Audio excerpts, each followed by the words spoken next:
Pak Jeffrey Ungu G. Pinyawali.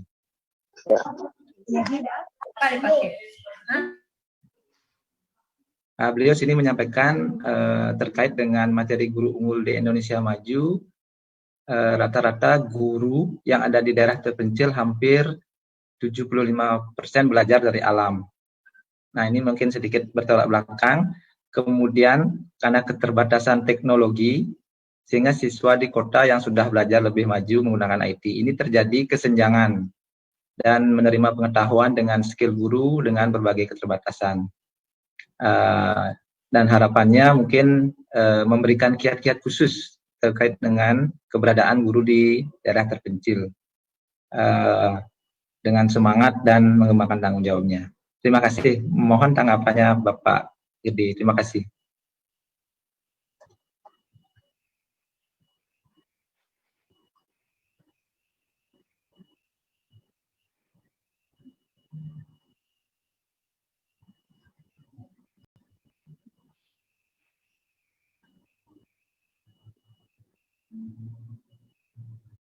Pak Jeffrey atas pertanyaannya ya. Saya kira seperti yang saya sampaikan tadi. Ya, terima kasih Pak Agus moderator, kemudian Pak Jeffrey atas pertanyaannya ya. Saya kira seperti yang saya sampaikan tadi bahwa negara kita ini negara yang sangat kaya ya. Baik itu sumber daya alam, kemudian saya tidak meragukan kualitas SDM yang kita punya. Kemudian itu yang saya sebut sebagai comparative advantage given oleh Tuhan, ya, diberikan oleh Tuhan kita alam yang seperti ini, ya, orang lain tidak akan punya. Oleh karena itu saya bilang tadi bahwa laboratorium yang paling baik dan terkaya di dunia ini ada di Indonesia, dari Sabang sampai Merauke. Nah, tetapi banyak hal yang juga kita menjadi keterbatasan atau constraint, terutama misalnya seperti yang disampaikan tadi oleh Pak Jeffrey bahwa kita ini di daerah 3T Pak, di daerah terpencil, terluar, dan lain sebagainya, itu mungkin fasilitas tidak sama dengan di daerah-daerah lain, ya. Tetapi kami lebih banyak belajar dari alam. Saya kira itu hal yang sangat penting dan sangat dilupakan oleh sekolah-sekolah yang ada di kota Pak Jeffrey. Jadi saya melihat bahwa contextual learning atau pembelajaran yang secara kontekstual yang Bapak Ibu bisa lakukan itu adalah hal yang sangat penting.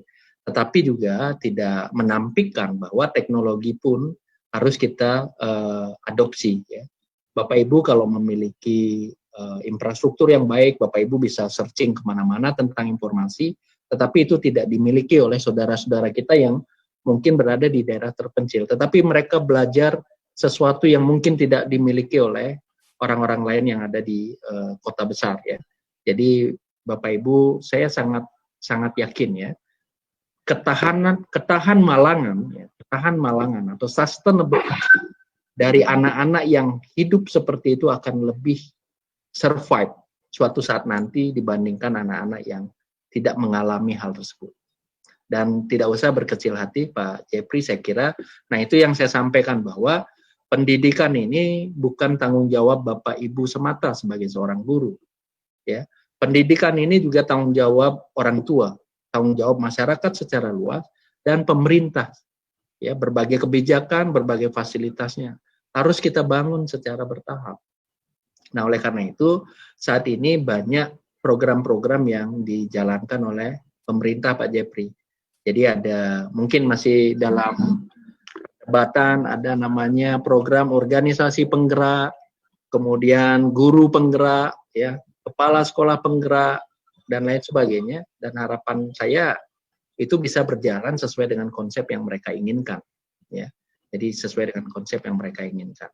Dan sekali lagi saya menyampaikan bahwa Bapak Ibu guru yang berada di daerah 3T ya, mungkin saat ini bisa mengikuti ya melalui room ini, saya kira tidak usah berkecil hati, tetap semangat saya kira ya, untuk melakukan semaksimal mungkin apa yang Bapak Ibu bisa lakukan. Belajar dari alam adalah is a priority, prioritas yang utama kalau menurut saya Bapak Ibu. Karena disitulah yang membentuk. Makanya saya bilang tadi bahwa karakter itu lebih penting daripada knowledge. Karena knowledge itu bisa belajarnya cepat. Ya, jadi kalau saya seorang dosen itu tinggal siram-siram saja tanaman itu. Tetapi Bapak Ibu guru di sekolah dasar dan sekolah menengah harus menguatkan batang dari tumbuhan yang harus saya siram suatu saat. Nah, itu adalah karakter. How we can build the character of our student. Jadi itu tugas Bapak Ibu yang sangat penting. Saya kira itu Gus yang bisa saya komentari dari Pak Jeffrey. Terima kasih. Bapak Ibu, saya akan share materi saya nanti lewat panitia. Mungkin Bapak Ibu bisa memiliki dan mudah-mudahan bermanfaat nanti buat kita semua. Ya, terima kasih Pak Gede. Mungkin itu tanggapan dari Pak WR1. Masih ada beberapa pertanyaan.